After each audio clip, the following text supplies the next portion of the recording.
सुप्रभात बच्चों, कैसे हैं आप सब।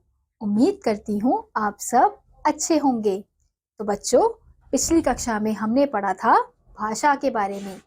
तो आज की कक्षा में हम पढ़ेंगे अध्याय नंबर 2, जिसका शीर्षक है वर्ण और वर्णमाला। तो बच्चों, इस अध्याय में हम पढ़ेंगे वर्ण तथा वर्णमाला के बारे में और स्वर, व्यंजन और संयुक्त व्यंजन के बारे में। तो चलिए शुरू करते हैं।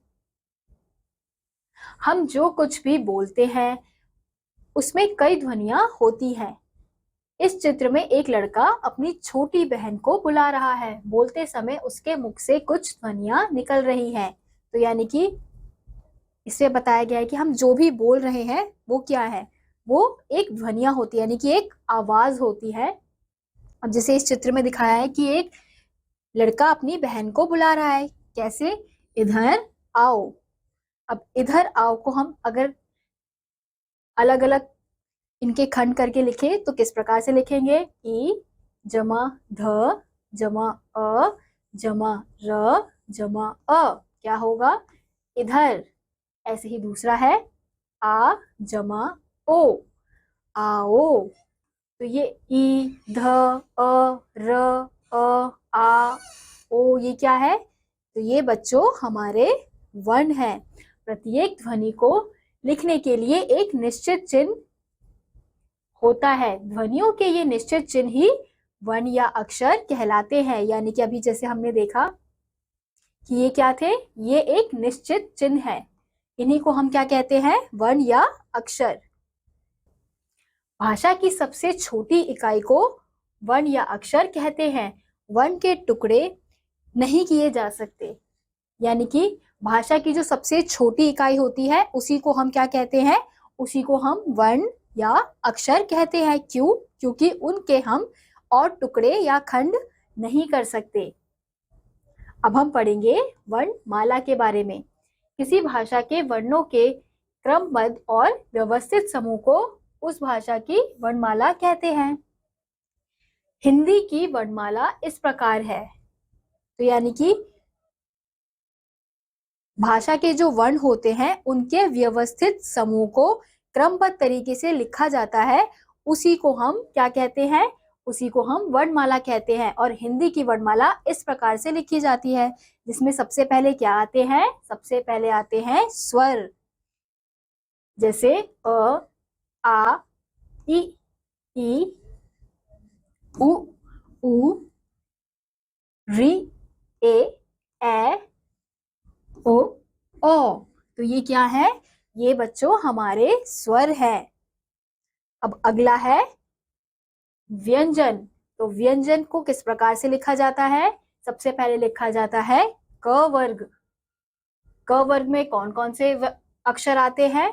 क, ख, ग, घ, अंगा। और च वर्ग में च, छ, ज, झ, इया।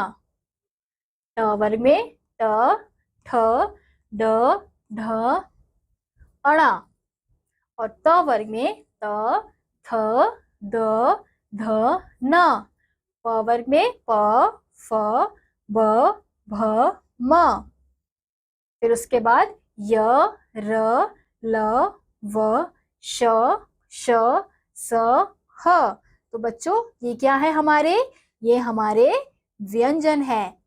स्वरों व व्यंजनों के अतिरिक्त कुछ और वर्ण भी वर्णमाला के सदस्य है, जैसे ड और ढ।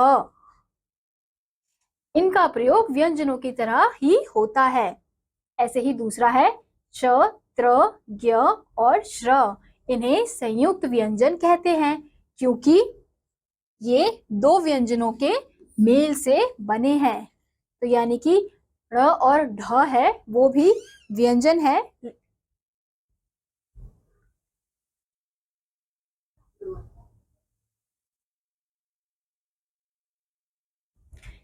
तो यानी कि स्वर और व्यंजन के अतिरिक्त कुछ और ऐसे वर्ण हैं जिन्हें किसमें? व्यंजनों की तरह प्रयोग किया जाता है शब्दों को लिखने के लिए, जैसे ड़ और ढ। जैसे पेड़, पढ़ाई। तो ये इन शब्दों में इन व्यंजनों का प्रयोग किया जाता है। और दूसरा है हमारा संयुक्त व्यंजन। इन्हें संयुक्त व्यंजन क्यों कहा जाता है? क्योंकि यह दो व्यंजनों के मेल से बनते हैं। जैसे श कैसे बनता है? क जमा श, छ। ऐसे ही ज्ञ कैसे, त्र कैसे बनता है? त जमा र, त्र। ऐसे ही य कैसे बनता है? ज जमा य, ज्ञ। ऐसे ही श्र कैसे बनता है? श जमा र, श्र। तो ये हमारे थे संयुक्त व्यंजन। अंग, अनुस्वार, अंग, अनुनासिक, अह, विसर्ग। ये वर्ण ना तो स्वर है ना व्यंजन।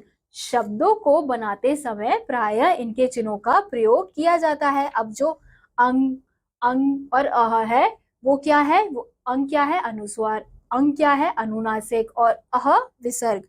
इनका प्रयोग भी कैसे? ये ना तो वर्ण होते हैं और ना ही ये स्वर के उसमें आते हैं, लेकिन इनका प्रयोग किसके लिए किया जाता है? शब्दों को बनाते समय इनके चिन्हों का प्रयोग किया जाता है। अंग का चिन्ह ये है, अनुनासिक का चिन्ह ये है और विसर्ग का चिन्ह ये है। तो इनके चिन्हों को शब्दों को लिखने के लिए प्रयोग किया जाता है।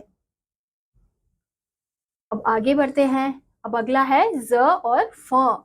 ये व्यंजन अरबी, फारसी भाषाओं से आए हैं। यानी कि ज और फ जो शब्द है वो कहाँ से आए हैं? अरबी और फारसी भाषाओं से आए हैं, यानी कि दूसरी भाषाओं से आए हैं। ध्यान दीजिए, दूसरी भाषाओं से आने के कारण ओ, ज और फ आगत वर्ण कहलाते हैं। तो ये ओ, ज और फ जो है वो दूसरी भाषाओं से आए हैं, इसलिए इन्हें क्या कहते हैं? इसलिए इन्हें आगत वर्ण कहते हैं। तो बच्चों आओ मेरे साथ दोहराओ। बोलते समय हमारे मुख से कुछ ध्वनियां निकलती हैं। ध्वनियों के लिखित रूप को ही वर्ण या अक्षर कहते हैं। वर्ण भाषा की सबसे छोटी इकाई होती है। क्यों? क्योंकि उनके टुकड़े यानी कि खंड नहीं किए जा सकते। वर्णों के क्रमबद्ध समूह को वर्णमाला कहते हैं। तो इसी के साथ बच्चों आज का ये अध्याय यहीं समाप्त होता है। उम्मीद करती हूँ आपको ये अध्याय समझ आया होगा। मैं आपसे मिलूंगी अगली वीडियो में। तब तक के लिए नमस्कार।